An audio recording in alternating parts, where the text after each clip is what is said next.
Lo que quiero que veamos ahora es por qué necesitamos que las dos derivadas parciales, la respecto de x y respecto de y, en este ejemplo, sean iguales al mismo tiempo. Vamos a recordar que aunque lo estamos viendo para una función que tiene dos variables independientes, porque es más sencillo graficarlo, esto es extensivo a n variables independientes. Entonces, vamos a ver lo que acabo de decir. ¿Por qué necesitamos que las dos derivadas parciales sean iguales a 0 al mismo tiempo? Entonces vamos a proceder de la misma manera que acabamos de hacerlo. Vamos a hacer la derivada de f de xy respecto de x. Para eso tomamos constante un valor de y, pero en este caso el valor de y que vamos a tomar constante no va a ser el 0, sino va a ser el menos 1. Y va a ser constante en el valor menos 1. Y entonces, como y es constante en el valor menos 1, nos vamos a quedar únicamente con esa intersección, con esa rebanada del gráfico. Es decir, con esta rebanada de nuestro gráfico. Y nos vamos a olvidar de todo lo demás de momento. Vamos a hacer el mismo análisis que antes. Si calculábamos la derivada parcial por un lado, nos daba positiva. Si calculábamos la derivada parcial por el otro lado, las derivadas parciales, si calculábamos las derivadas parciales nos daban una positiva, una negativa, y encontrábamos que el máximo estaría cuando la derivada parcial respecto de x se igualase a 0, es decir, en ese punto. Y nos quedamos con ese punto. Volvemos ahora a nuestro gráfico. Estamos en ese punto. Y vamos ahora a ver la derivada parcial respecto de y. Para tomar la derivada parcial respecto de y, lo que tenemos que hacer es tomar x constante. La x sí vamos a tomar constante x igual a 0, como habíamos hecho en la explicación anterior.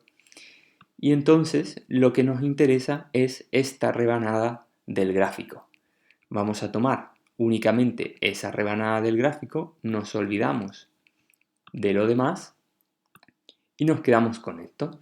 Entonces damos vuelta a nuestro gráfico igual que habíamos hecho antes y tenemos que la rebanada que nos interesa es esta parábola.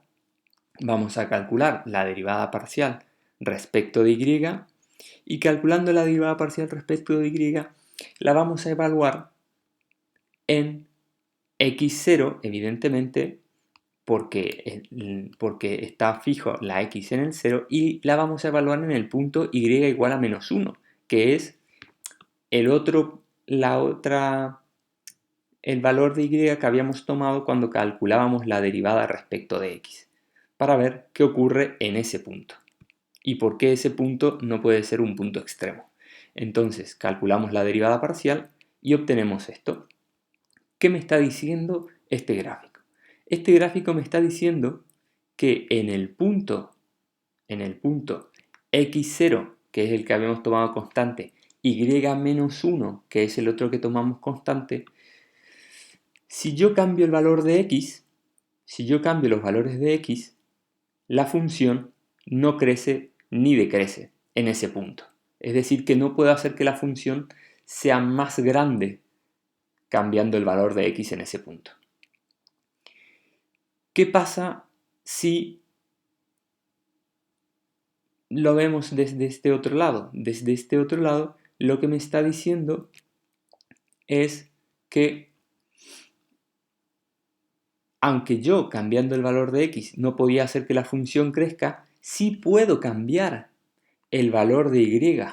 Aumentando y, la función sigue creciendo y por lo tanto este punto no puede ser nunca un punto máximo, porque yo tengo la posibilidad de seguir aumentando y para que la función siga creciendo. Eso es lo que me está diciendo esta derivada igual a 0, pero esta derivada positiva, ¿no? Muy bien, si nos olvidamos ahora de estas derivadas y decimos, muy bien, ya sabemos que en este punto no podemos tener un máximo. ¿Qué pasaría entonces si me muevo al siguiente punto? Es decir, en el x igual a 0, pero en el y igual a menos 0,5. Pasamos de y menos 1 a y menos 0,5. En ese caso, lo que tendríamos en el gráfico sería esto, pero como nos interesa solamente el y menos 0,5, nos vamos a quedar con esta rebanada del gráfico, con esa rebanada del gráfico. Entonces, nos olvidamos del gráfico en sí, nos quedamos con esa rebanada del gráfico y vamos a encontrar que las derivadas en este punto van a ser las siguientes. ¿Qué nos está diciendo estas derivadas? Nos están diciendo de nuevo que si yo cambio el valor de x, no puedo hacer que la función aumente más. Encontré ahí un límite.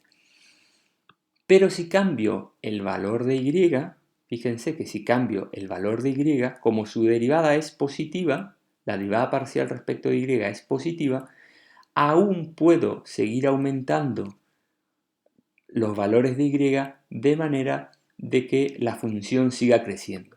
Y por lo tanto, aunque tenemos una derivada parcial igual a 0, la otra no es igual a 0 y me dice que puedo seguir creciendo, que la función puede seguir aumentando si yo aumento los valores de y. ¿Qué tengo que hacer entonces? Me tengo que mover a la siguiente rebanada de y. Pasamos de la rebanada menos 1 a la menos 0,5, vamos a pasar ahora a la rebanada de y igual a 0. Cuando pasamos a la rebanada de y igual a 0, vamos a volver a nuestro gráfico, vamos a la rebanada de y igual a 0, que sería esta. En esa rebanada lo que encontramos es que las derivadas tienen la siguiente forma. Fíjense que si ahora miramos qué le pasa a la función cuando variamos la x, como su derivada es igual a 0, eso nos dice que no puedo aumentar ni disminuir la x de manera que me aumente la función. No puedo cambiar la x para que la función siga aumentando. ¿Y respecto de y qué ocurre? Respecto de y ocurre lo mismo. Respecto de y también tenemos